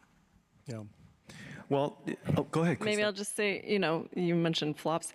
You know, here it's not just more is better. We need better also, right? So as we talk about logical qubits, right, not all qubits are created equal. We need qubits that are able to extend how much computation we are doing, right? And you know, while we've had a discussion today about whether it's a computer or an accelerator, I mean, in the end, we need to do computation. We are not building a storage device, right? That's not the intent. Our intent is to do computation we cannot do with all the other compute we have on the planet. And so that means that we need to improve the qubits, right? The qubits, physical qubits, fail once every 1,000 operations. 1,000 operations in your computation is not enough, right? We need to do, we need to do computation that ultimately has more like a quadrillion operations, right? And so there's a large gap to close there. We use error correction to close that gap. But when you use error correction to close that gap, you need more physical qubits as well, right? You're using hardware and software to close the gap. And so the goal is to move as we look towards, say, 50, 100, 1,000 logical qubits. It's not just the number of qubits that changes. When we say 50, 100, 1,000, it's also the error rate. It's how good those qubits are, those logical qubits. That also changes and needs to change by orders of magnitude at each increase. So when we talk about 1,000 logical qubits, we want those to be as good as 1 in a billion, only one fault in a billion operations, or much better, right? At 100, you really want, only one fault in a million, right? 10 to the minus 6 is what we say. So we really have to increase that, and that, that makes it a little more challenging. Yeah, yeah, that's really true. Well, one of the things that I'm really excited about today, and I was quite excited to do this event today, but I was also quite concerned about how we would take a conversation that is deeply scientific and very technical, and ultimately connected to developers, which is what GTC is all about. People who are trying to do hard science, people who are trying to create impossible applications. and start the journey of connecting the dots between the science and usefulness for them. And I thought I thought the panel did a fantastic job today. There was several things that I think was properly and successfully conveyed. That the idea of a quantum computer is not to build a computer that replaces computing, but it's a QPU that is added to a GPU, to a CPU, to extend classical computing, to do things that otherwise cannot. There are some domains, some useful domains that we can imagine. You know, you can reason your way through, for example, in the biology and the chemistry applications and material sciences applications, where we could use a quantum computer to make a classical computer way better, to solve problems that otherwise cannot. For example, to create the ground truth for biology, to create the ground truth for atomic physics. And that enables us to use AI as we understand it today quite reasonably well, and improving itself at 1 million times every couple of 2-3 years, to now amplify the capability of AI, to be able to use AI to solve the drug discovery, the material sciences, the biology applications, which if quantum computers singularly addressed, if that's all it did. Yeah, and that's the reason why we need to build these machines, right? So thinking about timelines, a question that you are familiar with, right? So how long is going to take? Well, first of all, this is like the space program. The goal is going to the moon, right? But we're going to discover a lot of things on the way. We discover fireman suits trying to go to the moon, right? This is going to happen with quantum computers as well. So it's a grand adventure, but we need to get there. And it's not 0-1, right? It's not, oh, we have a quantum computer, we don't have a quantum computer. That's right. It's a journey, and lots of things are going to be discovered in science, in technology, as we get there. And in terms of timeline, I myself, I grew up in Tuscany, like in a village in Italy. There is a city called Pisa, and there is a tower which is not straight, is leaning. Well, that's, by the way, a result of quantum computing. Yeah, because a classical computer would make it be perfectly straight. It took them 200 years. It took them 200 years to build this tower. Now, if they did a good job or not, it's discussable. But 200 years, right? So only a quantum computer can make a structure like that stay up for so long. So the point I want to say is that it takes time, right? Yeah. And quantum computers are going to be so impactful that it's going to be a great party in the end, and we really need to work. I think it's fantastic that Microsoft Azure and AWS is integrating quantum computing into its platform, so that developers around the world can gain access to it sooner than later. And if everybody had to go build their own quantum computer to be able to enjoy this, and the instruments that you build, it would take so much longer. And now you've put it in the hands of browsers, and anybody could use it. And I'm looking forward to 50 logical qubits very, very soon, and 100 shortly after that. I think the progress of the industry is incredible. We had a great panel today. I know they're all friends of ours and friends of the industry. And in a lot of ways, although there are many competitive approaches, the industry is working so closely together to want everybody to succeed together. And so I think it's really great to see. I want to thank all of you for coming today. And